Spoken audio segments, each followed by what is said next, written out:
Hey, welcome back. Today we're going to be looking at Shakespeare's comedy As You Like It, which is one of his more cheerful and happy comedies, along with Twelfth Night and Much Ado About Nothing. On the other hand, you tend to hear more about Much Ado and Twelfth Night, in part because there's so much more emphasis in those plays on the plot. As You Like It is in some ways an outlier for Shakespeare because it is very plot thin.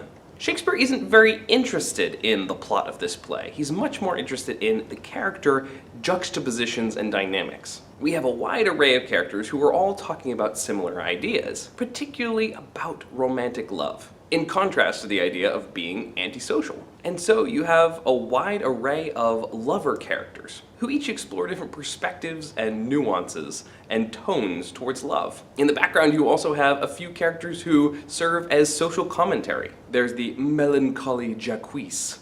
Yes, it's actually pronounced Jacques, not Jacques. It's Shakespeare. As well as the sardonic and witty Touchstone. Of course, by the end, Touchstone has become one of the lovers as well, whereas Jacques decides to wander off into the woods and leave everybody else alone. On top of this thematic character exploration, there is the overall tone of the pastoral. Pastorals were very popular romantic forms, in which we talk about the love between a shepherd and shepherdess out in the field or in the woods. And as you look at this play, you'll notice that the majority of it happens out in the woods, the Forest of Arden. And there are also a variety of shepherds, both literal shepherds as well as people dressed up as shepherds. You may remember a contemporary of Shakespeare's, Cervantes, who wrote Don Quixote, who also explores in a humorous way the idea of the pastoral. There are loads of shepherds in Don Quixote, and there are a lot of poets who dress as shepherds in Don Quixote as well. There's one section where a poet dies for the love of the shepherdess Marcella, and she at his funeral says, "Psh, it's not my fault.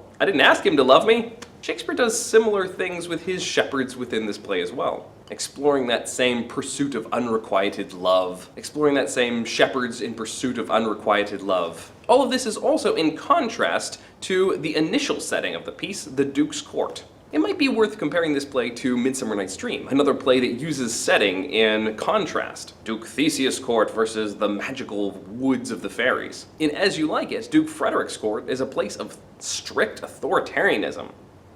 There's a kind of violence pervading every scene over there, both through the entertainment of the violent wrestling match with lots of broken ribs, as well as the characters that manhandle and threaten each other's lives over and over again. But go out into the woods and we have shepherds who are cheerfully chatting about love and singing songs. In fact, this is the most musical of all of Shakespeare's plays. In some ways, it almost seems like it turns into a variety show by the end. Act 1 begins with Orlando, the son of Richard de Boys. After the death of his father, his older brother Oliver refused him his inheritance, refused to give him an education, refused to help him better himself in any way, and he is frustrated in the stagnation of his life. When he demands opportunity from his older brother Oliver acts like he's going to give him some money, but we discover that Oliver really hates his younger brother Orlando, merely because Orlando is so well liked. And so Oliver plots with the Duke's wrestler Charles to get Orlando killed in a wrestling match, or at least heavily maimed. He tells Charles what a violent, treacherous person Orlando is, so that Charles will be more willing to break him in the match. Scene 2 introduces Rosalind and Celia. The backdrop of all this is that Frederick, the younger brother of Duke Senior, has deposed his older brother, the Duke, and exiled him, and claimed the dukedom for himself. However, he hasn't banished his brother's daughter, Rosalind, specifically because his own daughter, Celia, loves her so much. The two are very, very close. And so for the sake of his own daughter, he has let Rosalind stay. Scene 2 introduces Rosalind and Celia as they are chatting. Rosalind is very sad because her father has been banished, and Celia tries to cheer her up. Then they begin to talk about love. They're interrupted by Touchstone the Fool. Touchstone is one of the most fun and witty of all of Shakespeare's fool characters. But even through this, we hear the tension. Touchstone is willing to make fun of people, but Celia warns him it's dangerous here in the Duke's court. Because in spite of her respect for her father, we read between the lines that the Duke is erratic and jealous and violent. But we also hear that there's going to be a wrestling match here, and that Charles has already broken the ribs of 3 other challengers. In comes Charles, ready to wrestle. In comes Orlando. Orlando is pursuing recognition and glory in any way he can since his brother has stifled his hopes. And so he's willing to throw away his life at a chance to beat Charles the wrestler and gain some glory from it. The princesses try to talk him out of it because he's such a young, handsome man.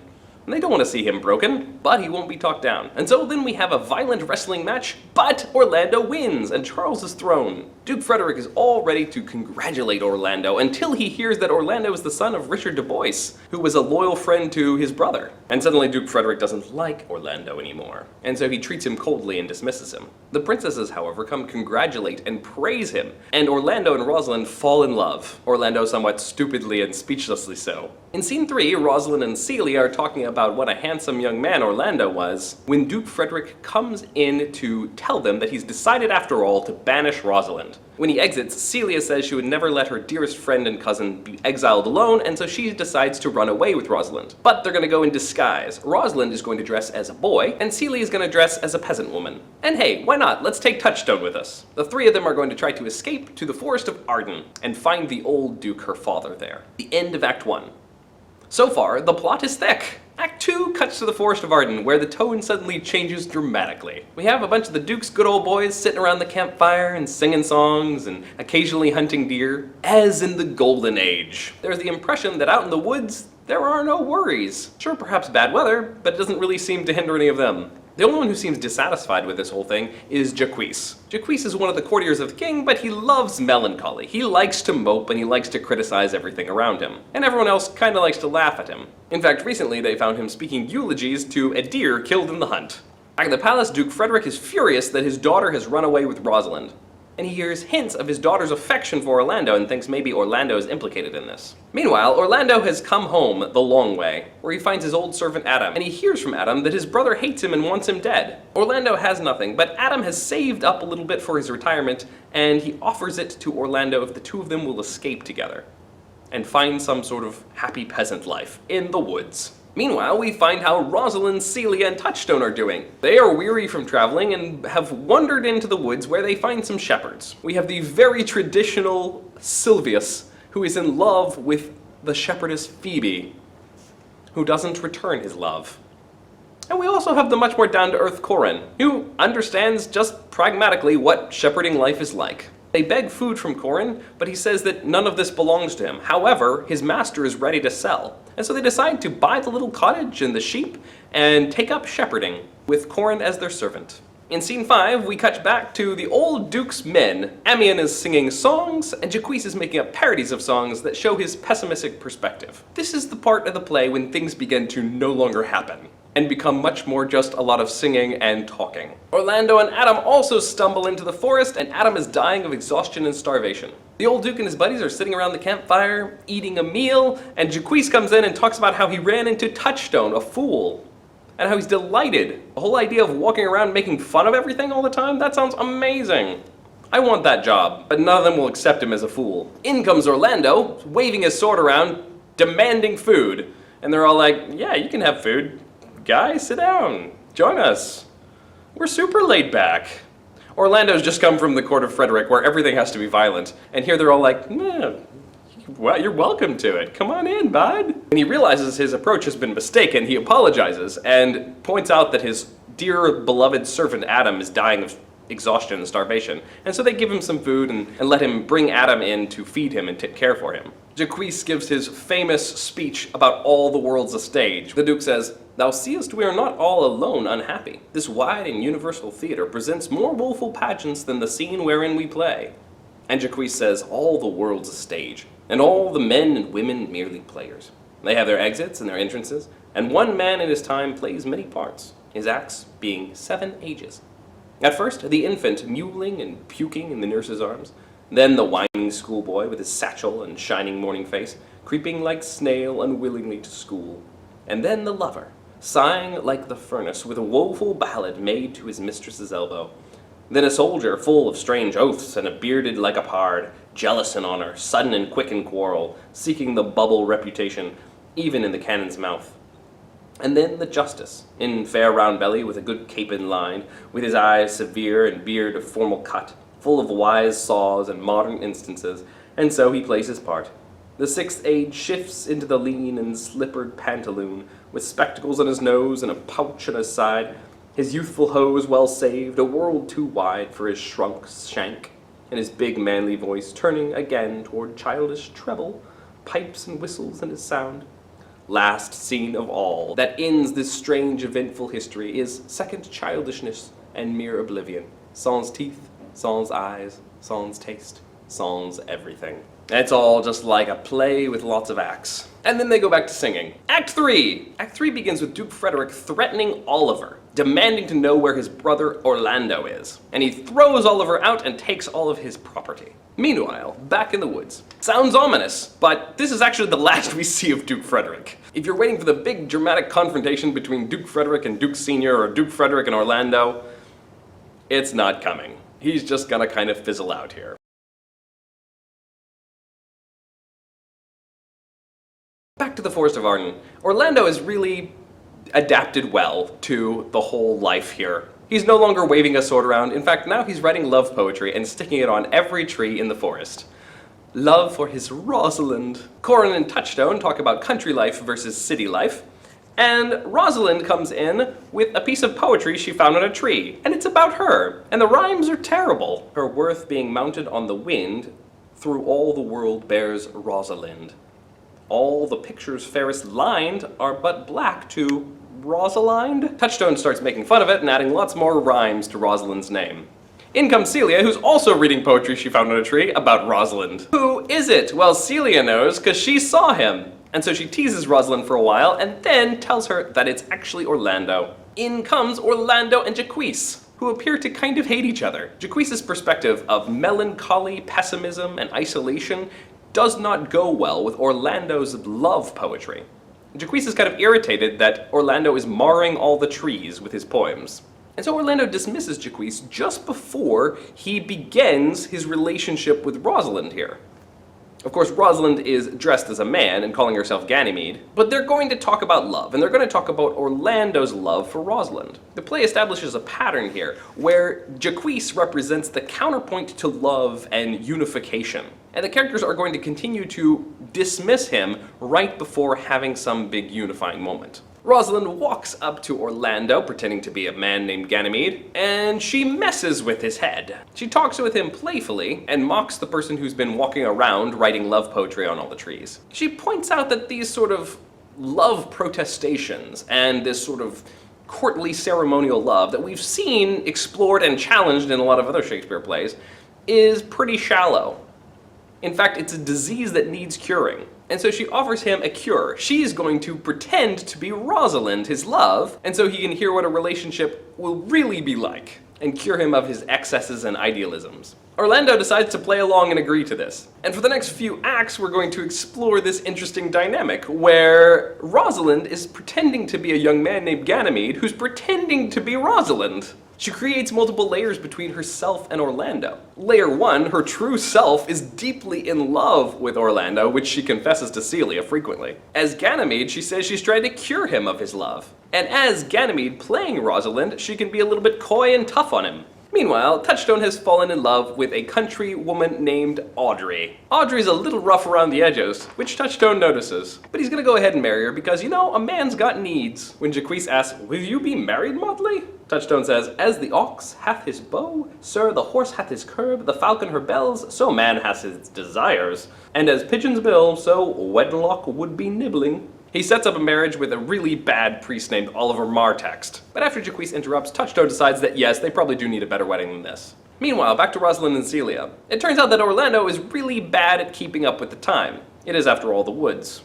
It's funny that the very first thing that Rosalind said to him when she met in the woods is, "What o'clock is it?" And after that, he never shows up on time again. Rosalind frets that somebody who is supposed to be a lover has such a bad job of keeping up with the time. But Corin comes in and gives them something to keep them occupied while they're waiting for Orlando. And that is the love between Silvius and Phoebe. The shepherd Silvius is expressing his deep love for Phoebe. "Ah, Phoebe, Phoebe." And Phoebe says, "I don't love you. I would not be thy executioner. I fly thee, for I would not injure thee. Thou tellst me there is murder in mine eye. 'Tis pretty, sure, and very probable that eyes that are the frailest and softest things who shut their coward gates on atomies should be called tyrants, butchers, murderers. Now do I frown on thee with all my heart. And if mine eye can wound, now let him kill thee. Now counterfeit to swoon. Why now fall down? Or if thou canst not, oh, for shame, lie not to say mine eyes are murderers. Now show the wound my eye hath made in thee. Scratch thee but with a pen, and there remains some scar of it. Lean but upon a rush, the cicatrice and capable impressure of thy palm some moment keeps, but now mine eyes, which I have darted at thee, hurt thee not. Nor I am sure there is no force in eyes that can do hurt. Rosalind, though, takes Silvia's side and chews out Phoebe for being so hard-hearted. She tells Phoebe, you're not that much to look at, you better take it where you can get it. Sell when you can, you are not for all markets. But Phoebe, seeing Rosalind as the scornful young man Ganymede, falls in love with Rosalind, like Twelfth Night. And so she sends Silvius with a letter to Rosalind. Silvius thinks that the letter is angry because, after all, Rosalind was mocking Phoebe. But the letter is, of course, a love letter. And so we come to Act 4. Act 4 begins with a conversation between Rosalind and Jaquise, in which Rosalind again dismisses Jaquise's melancholy. This comes just before another big important encounter with Orlando. Remember that pattern I mentioned? Rosalind chides Orlando for his tardiness, and then they do that roleplay game where she pretends to be Rosalind. She plays around with him for a while, teasing him and berating him, and then finally agreeing to marry him, although she keeps correcting him throughout it. As Orlando keeps trying to be excessively courtly and flowery about it, Rosalind says, no, Orlando, men are April when they woo, December when they wed. Maids are May when they are maids, but the sky changes when they are wives. I will be more jealous of thee than a Barbary cock pigeon over his head, more clamorous than a parrot against rain, more newfangled than an ape, more giddy in my desires than a monkey. I will weep for nothing, like Diana in the fountain, and I will do that when you are disposed to be merry. I will laugh like a hyene, and that when thou art inclined to sleep. And Orlando says, but will my Rosalind do so? And Rosalind says, by my life, she will do as I do. If you can love somebody for real, and not just in that flowery idealistic way that your mind sets it to. And Orlando admits that he now has to leave her to go dine with the Duke. After showing up late, well, he better keep his promise to be back in 2 hours or else. Rosalind, having been very coy and down to earth about love when speaking as Rosalind as Ganymede as Rosalind, is very, very much in love as soon as Orlando steps off the stage. Oh, cuz, my pretty little cuz, that thou didst know how many fathoms deep I am in love, but it cannot be sounded. My affection hath an unknown bottom like the Bay of Portugal. Meanwhile, interlude with Jaquise and the other lords as they sing about a deer. In come Rosalind and Celia, who find that, he's late again. Orlando hasn't come on time again. But here comes Silvius with the letter from Phoebe, and Rosalind opens it and says it's full of mockery. But then she actually reads it to Silvius, who discovers it's a love letter, and he's a little bit heartbroken. Rosalind decides to just disabuse everybody of this whole love triangle thing real fast before it becomes an important part of the plot. And so Rosalind sends Silvius back to Phoebe. At that moment, in comes Oliver. Oliver, almost forgot about him. Wasn't he one of the villains at the beginning of the piece? Oh, no, not anymore. His complete conversion happened off stage, and now he's a good guy. He no longer wants to kill Orlando. There's a story behind it, which he's going to tell us. You remember that woods tend to be transformative. Think Midsummer Night's Dream again. Anyway, Oliver was sleeping under a tree, and a snake was about to kill him, and then a lion was about to kill him, and Orlando came in and saved his life. And in the process was wounded, which is why he's late. And Oliver, realizing that his younger brother is really an awesome guy, decides to give him back all of his property. During this whole scene, he's making eyes at Celia. And he thinks that Celia is just some country maid. She's now going under the name Eliana. And we see that he's been swept up in this whole thing too. He realizes that love is what matters, and all of his violent ambitions that he had back in the court are wasted away.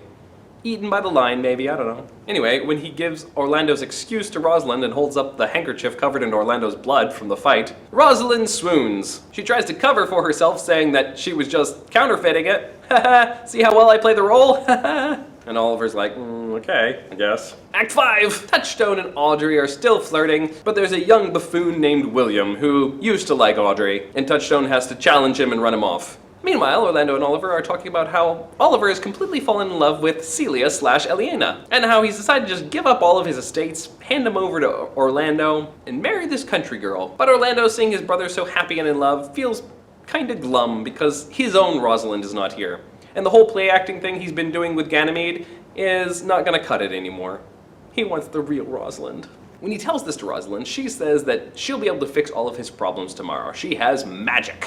Her old uncle, who taught her how to speak in this sort of courtly fashion, is also something of a magician and has taught her some magic, and she'll be able to conjure up Rosalind somehow. Enter Silvius and Phoebe, who still have all of their love problems to work out. Silvius is madly in love with Phoebe, Phoebe's madly in love with Ganymede, Orlando is in love with Rosalind. But Rosalind says, I don't feel that way for any woman. And she says, I'll work out all of your problems tomorrow. She tells Phoebe that if Phoebe is still willing to marry her tomorrow, then she can marry her. Otherwise, she must promise to marry Silvius. And Phoebe agrees. She tells Silvius that she will work out his problems tomorrow. She tells Orlando that she will work out his problems tomorrow and everyone will be resolved. We have another song interlude where Touchstone also says that he's going to marry Audrey tomorrow. And so we come to our final scene where everybody's waiting to see what Rosalind/Ganymede is going to do. And since there are so many new couples around, Jaquise says, there is sure another flood toward and these couples are coming to the ark. All of a sudden in comes Hymen. Who's Hymen?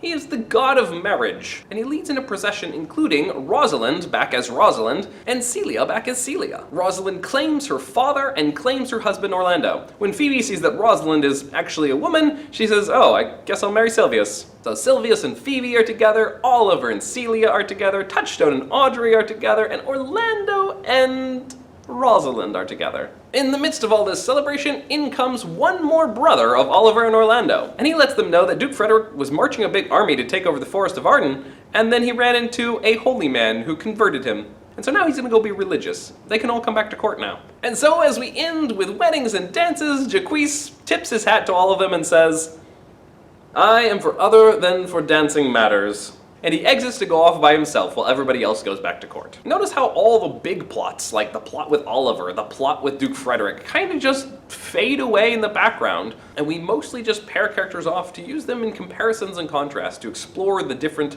images of love. We have Silvius and Phoebe, who are the most iconic pastoral figures, the loving shepherd and the cold-hearted shepherdess. We also have Audrey and William, the two country bumpkin lovers, and Touchstone, who swoops in and sarcastically steals away Audrey. We have Rosalind and Orlando, who represent sort of the ideal kind of love, but they also challenge the idealization of love. When Rosalind points out that no one really dies of love, and all that idealization is really a sickness or a disease, but it can be worked through to a healthy, happy love. Love can even cure hatred, drawing the relationships back together. We have, of course, Celia and Oliver, who showed restoring properties of love. There's also the love between Celia and Rosalind, how deeply Celia loves Rosalind, even though Rosalind is, by logic, her rival, the daughter of her father's rival. And we also have the love between Orlando and Oliver at the end. How envy and rivalry led to violence and anger between the two, but ultimately Orlando's sacrificial heroism restored the love between the brothers